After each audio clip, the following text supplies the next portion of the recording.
करोड़ रुपए की लागत से 10 सड़कों का कार्य इस क्षेत्र के अंदर अभी जो है वो उसका कार्य चला हुआ है।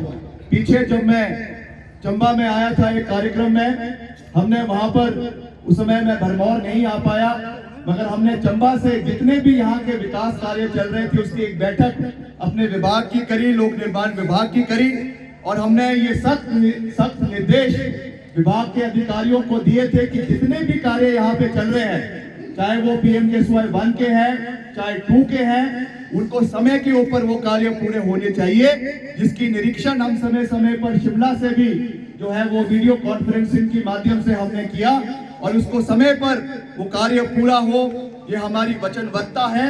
और जो सबसे महत्वपूर्ण यहाँ पे हमारा पूछना चाहूंगा कि आप कहाँ पे थी जब यहाँ पे सदी की सबसे बड़ी आपदा आई, मंडी के अंदर इतने लोगों की जान गई, आप क्यों उस समय हमारे लोगों के साथ खड़ी नहीं थी? आप कहती है कि उस समय मैं अपनी फिल्म की शूटिंग के लिए गई हुई थी।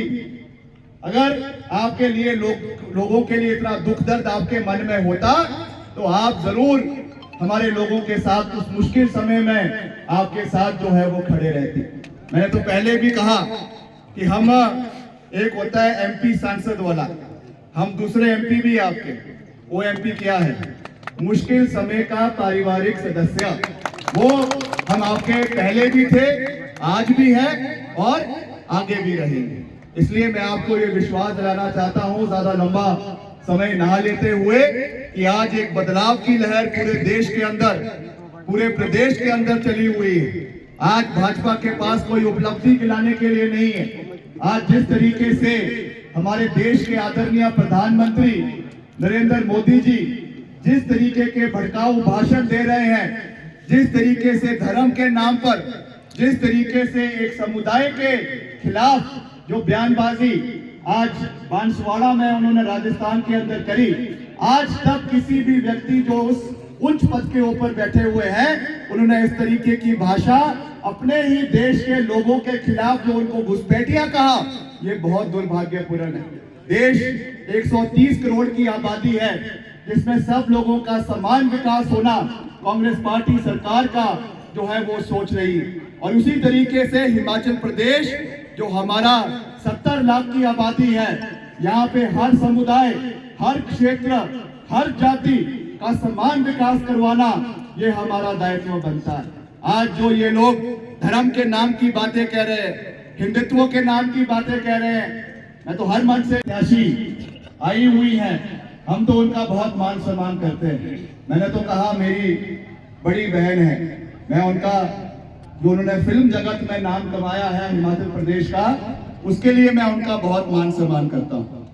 मगर मैं उनसे ये पूछना चाहूंगा, विनम्रता पूर्वक पूछना चाहूंगा, कि आप जब सबसे बड़ी सदी की आपदा हिमाचल प्रदेश के अंदर आई, मंडी संसदीय क्षेत्र में आई, मनाली में आई, कुल्लू में आई, सरकाघाट में आई, भांवला में आई, थुनाग में आई, थराग में जहाँ पे 2-2 फीट का कीचड़ था, मुख्यमंत्री जी वहां पर गए, हम वहां पे लोगों के बीच में जयराम जी के इलाके में गए। मुख्यमंत्री जी ने अगर सबसे ज्यादा पैसा आपदा प्रभावित क्षेत्र के इलाका है, इसको आगे लेकर जाना, यहाँ पे हर वो सुविधा दिलवाना, उसकी नींव पूर्व सरकारों ने जो है वो पहले ही रखी हुई। हमारे पूर्व मुख्यमंत्री स्वर्गीय राजा वीरभद्र सिंह जी, जिनका इस क्षेत्र के साथ मेरे पिताजी का एक बहुत पुराना संबंध इस इलाके के लोगों के साथ बतौर मुख्यमंत्री ही नहीं, मगर यहाँ के सांसद के रूप में, यहाँ के केंद्रीय मंत्री के रूप में बहुत पुराना रिश्ता आप लोगों के साथ है।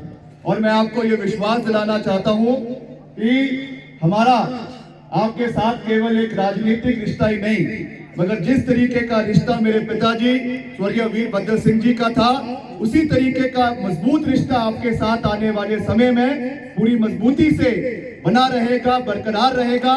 इसका भी हम आपको पूरा विश्वास दिलाना चाहते हैं। यहाँ की नींव, विकास की नींव, चाहे वो यहाँ के भरमौर का कॉलेज है, हमारे लील का कॉलेज है, यहाँ के जो हमारा यहाँ का मिनी सेक्रेटेरिएट है, यहाँ की सड़कों का निर्माण है, उसकी नींव अगर किसी ने रखी वो पूर्व कांग्रेस पार्टी की सरकार ने स्वर्गीय राजा वीरभद्र सिंह जी के समय में इस क्षेत्र में रखी, उसको आगे ले जाने का कार्य हमारे वर्तमान मुख्यमंत्री आदरणीय ठाकुर सुखविंदर सिंह सुक्खू जी पूरी मजबूती से कर रहे हैं। वर्तमान में अगर अभी हम बात करें, आज की बात करें, तो आज भी यहाँ पर करीबन ग्रामीण सड़क योजना के माध्यम से करीबन 25 करोड़ रुपए की लागत से 3 सड़कों का कार्य इस इलाके के अंदर चला हुआ है। विधायक प्राथमिकता नाबार्ड के माध्यम से करीबन 6 सड़क जो हमारी 65 करोड़ रुपए की लागत से उसका विकास कार्य इस इलाके के अंदर वर्तमान के अंदर चला हुआ है। और वैसे ही हमारे जो प्रधानमंत्री सारे काम मेरे से करवाए। अगर विधानसभा की उनकी स्पीचें सुनो तो मेरी प्रशंसा में उन्होंने ऐसे पुल बांधे हैं कि आप कल्पना भी नहीं कर सकते। मैंने देखा विधानसभा की क्लिपें आ रही है और फिर मान मनाने की बात आई, पता लगा कि वो सीधे चंडीगढ़ चले गए, पंचकुला, हरियाणा सरकार की ओर। अब पंचकुला क्यों चढ़ा? वोट आपने खिलाफ डाल दे, कोई बात नहीं, उसमें कोई अनसीट नहीं। हिमाचल प्रदेश सरकार उठाएगी, ये योजना भी आने वाले समय में अभी धरातल पर आपके पास आएगी। मनरेगा में कितने भाई बहन हमारे काम करते हैं, दिहाड़ी मिलती है, असेसमेंट के कारण कम हो जाती है, और मनरेगा में कई परिवारों का पालन पोषण होता है। इतिहास में सबसे ज्यादा वृद्धि एक ही साल में 60 रुपए जो मनरेगा की दिहाड़ी जो ट्राइबल के अलावा 240 रुपए थी, इसको बढ़ाकर 300 रुपए किया और आपको 350 की। ये क्यों किया? क्योंकि कांग्रेस पार्टी की नीतियां आम आदमी तक पहुंचने की है।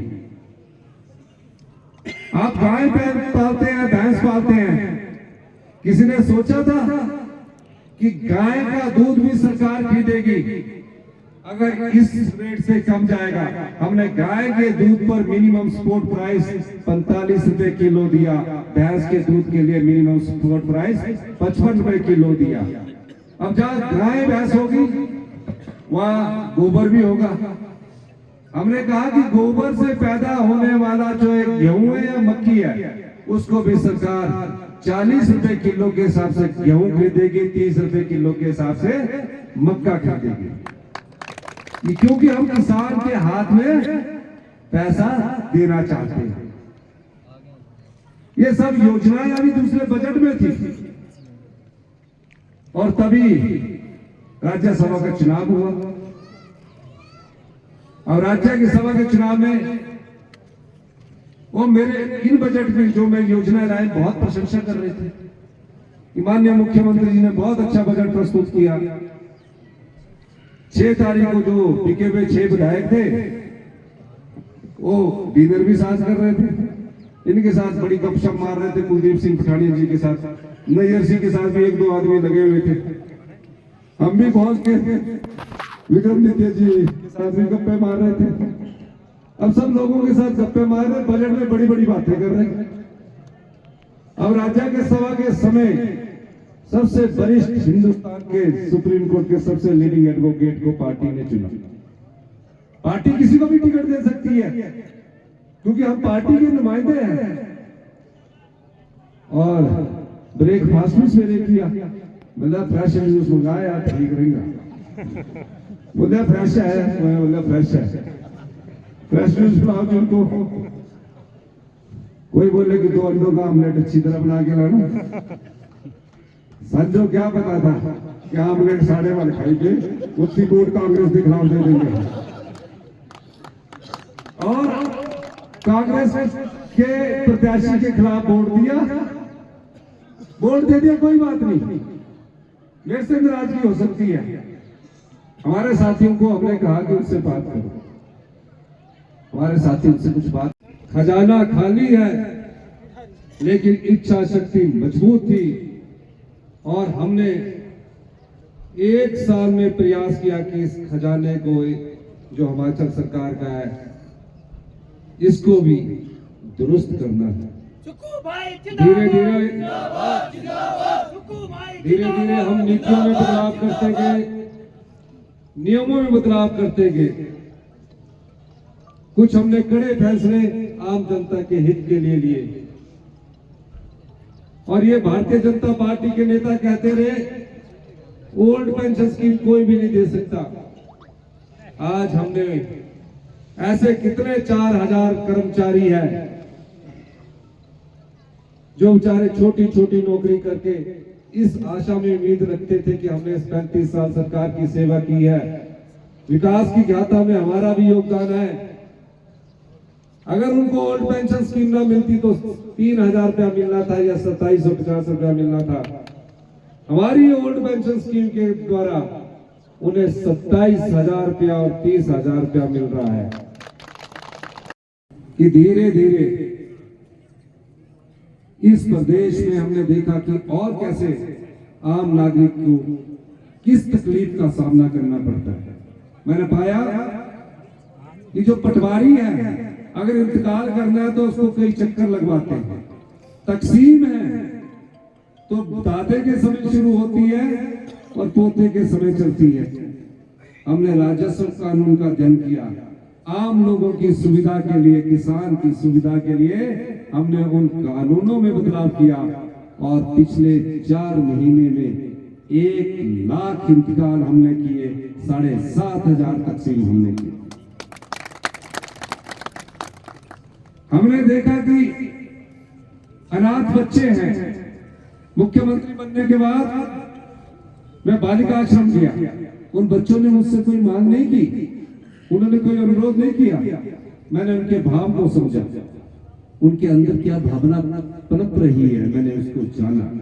उन्होंने नहीं मांगी, और हिंदुस्तान का पहला कानून चिल्ड्रन ऑफ द स्टेट के रूप में, मुख्यमंत्री सुख आश्रय के रूप में हमने नई योजना लाई। आज 27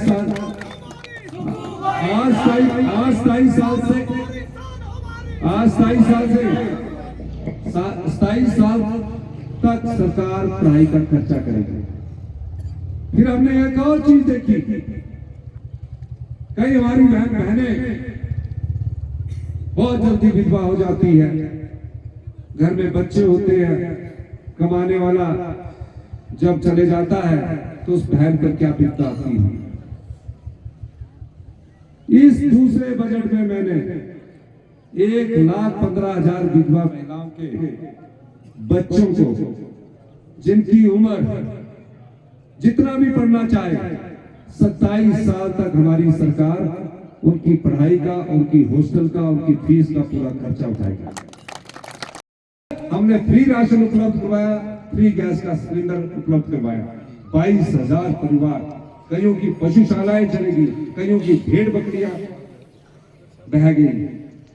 फिर उनको बसाने की बात आई। केंद्र की भारतीय जनता पार्टी की सरकार ने कुछ नहीं किया। बसाने के नाम पर एक कानून है कि हम घर बनाने के लिए 1.5 लाख रुपया देंगे। जो पंचायत प्रधान है वो सब जानते हैं, 1.5 लाख रुपया देंगे। किसी की आंशिक रूप से कोई मकान नष्ट हो जाए तो 4,000 रुपया देंगे, किसी की भेड़ मर जाए तो 4,000 रुपया देंगे। मैंने अधिकारियों से बात की, मैंने कहा ये तो बहुत कम राशि है। अधिकारी ने कहा कि नियम है, कानून है। हमने वो नियम भी बदल दिया और हमने आपदा प्रभावित परिवारों के लिए कानून भी बदल दिया, क्योंकि वो हिमाचल प्रदेश में हमारे परिवार के सदस्य थे। और जहाँ 1.5 लाख राशि मिलती थी वहां हमने उनको 7 लाख रुपए राशि उपलब्ध करवाई। जहाँ पशुशाला का 20,000 या 25,000 मिलता था, हमने 1 लाख उपलब्ध करवाया। जहाँ कच्चा घर टूटने पर 1,20,000 रुपया मिलता था, मैंने कहा, अधिकारी ने कहा कि इसका तो कच्चा घर है। मैंने इस गरीब आदमी को क्या आप जिंदगी भर कच्चे घर में रखोगे? जिसका भी कच्चा घर टूटा हमने उसको भी 7 लाख रुपया उपलब्ध करवाया। यही नहीं, जिसकी भेड़ बकरी से बह गई हो उसको 8,000 रुपया राशि दुगना की। आपदा प्रभावित परिवारों के लिए सड़कें घुमाने का कार्य हमारे लोक निर्माण मंत्री पीडब्ल्यूडी श्री विक्रमादित्य जी दिन रात लगे रहे।